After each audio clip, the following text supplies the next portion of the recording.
First chapter, Hairy Faces. Look at all those hairy faces. What a lot of hairy-faced men there are around nowadays. When a man grows hair all over his face, it's impossible to tell what he really looks like. Perhaps that's why he does it. He'd rather you didn't know. Then there's the problem of washing. When the very hairy ones wash their faces, it must be as big a job as when you and I wash the hair on our heads. Well, maybe not so big a job for me. So what I want to know is this. How often do all these hairy-faced men wash their faces?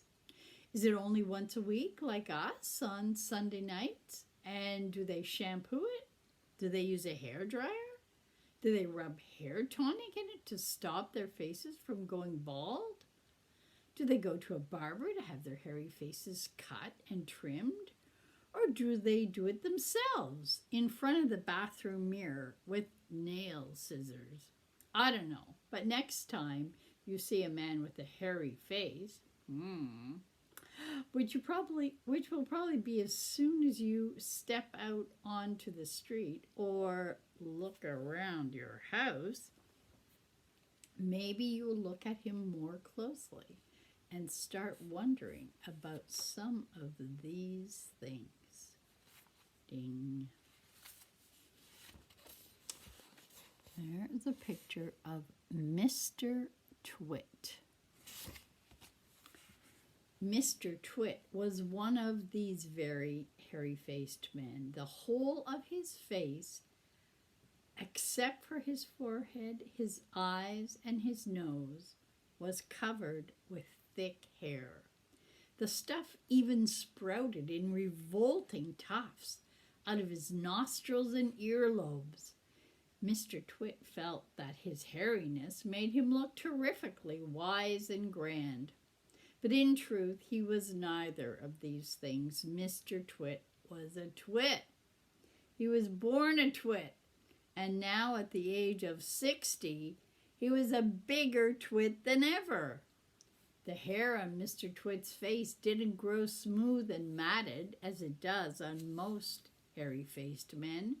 It grew in spikes that stuck straight out like the bristles of a nail brush. And how often did Mr. Twit wash this bristly, nail-brussy face of his?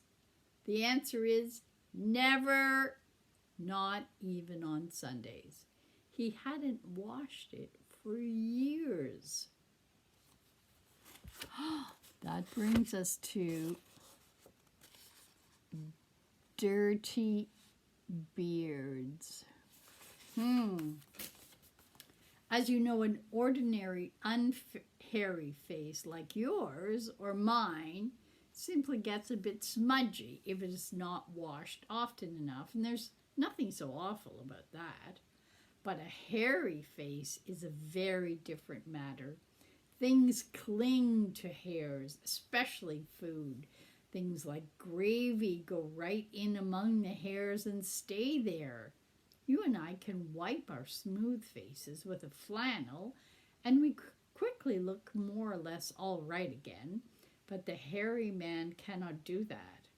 We can also, if we are careful, eat our meals without spreading food all over our faces. But not so the hairy man. Watch carefully next time you see a hairy man eating his lunch, and you will notice, ding, that even if he opens his mouth very wide, it is impossible for him to get a spoonful of beef stew or ice cream and chocolate sauce into it without leaving some of it on the hairs. Mr. Twit didn't even bother to open his mouth wide when he ate. As a result, and because he never washed, there were always hundreds of bits of old breakfasts and lunches and suppers sticking to the hairs around his face. They weren't big bits, mind you, because he used to wipe off those with the back of his hand or on his sleeve while he was eating. But if you looked closely, not that you'd ever want to, you would see tiny little specks of dried up scrambled eggs stuck to the hairs, and spinach and ketchup and fish fingers and minced chicken livers and all the other disgusting things Mr. Twit liked to eat. There is Mr. Twit, eating not very graciously. And here are all the things stuck in his teeth. Stilton cheese, tinned sardines, ew.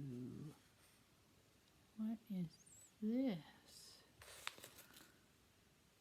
Oh, cornflakes. It's hard to read backwards.